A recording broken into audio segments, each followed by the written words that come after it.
Розибой Қулдошев журналист дар Ҷумҳурии Ӯзбекистон аст. Вай дар телевизиони маҳаллии бо ном Маҳалла кор мекунад. Чанд рӯз мешавад ки ба вилояти Суғд омада бо сокинон ва донишҷӯёни мактабҳои олӣ мулоқот менамояд. Мақсад шиносоии вай бо насли ҷавони тоҷик мебошад. Розибой Қулдошев мегӯяд баробари ба Тоҷикистон ворид шуданаш худро бегона эҳсос накард. Аз ин рӯ тасмим гирифт ки фарзанди ду миллат o'zbek va tojik boshad.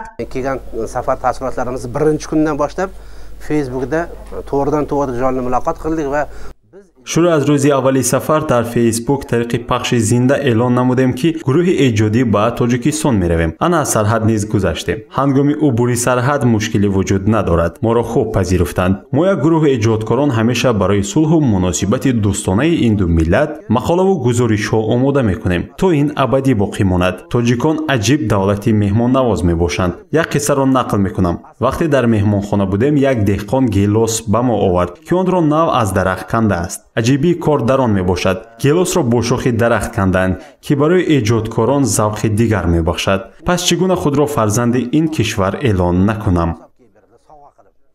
سفر گروهی نویسندگان و ژورنالیستان ازبکستانی به ولایت سوخت 3 روز دوام کرد. مقصد آن به جز از واخوری و ملاقات‌ها ترغیب دوستی و مناسبت‌های این دو ملتی با هم دوست میباشد. نویسنده خورشید دوران میگوید از ملاقات و پذیرایی خوب خلق تاجیک مقاله‌های بهترین ترغیباتی را ایجاد میکند تا دوستی خلق‌های همسایه تاجیک و ازبک مستحکم و پاینده گردد. ادبیات اهل ayniqsa O'zbekiston bilan Tojikiston adabiyot ahli hamisha bir-biriga intilib yashagan. Bu asrlar davomida.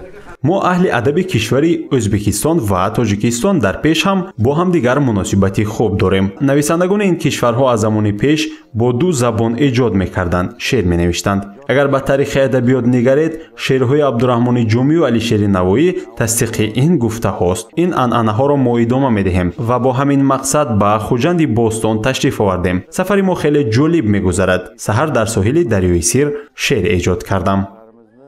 Tongda turib Xo'jandga boqdim, daryosiga qo'shilib oqdim. Mana hozir yuribman uni keyingi satrlari.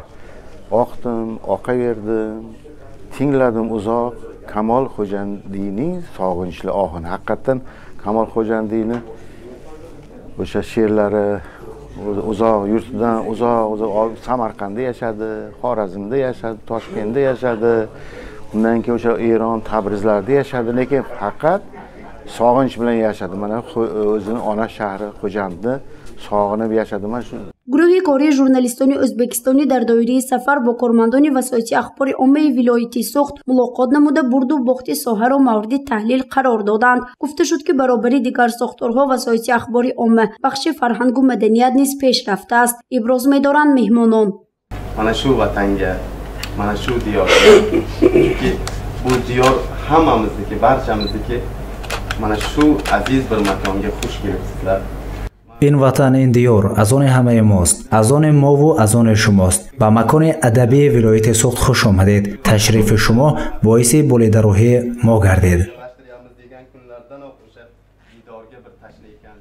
یکی از هدفهای اساسی ملاقات این از نزدیک آشنا گردیدن گروه ایجادکاران با نویسندگان و ایجادکاران تاجیکستانی است و با این وسیله پایدار نمودن مناسبت‌ها و دوستی بین این دو کشوری با هم دوست محسوب می شود.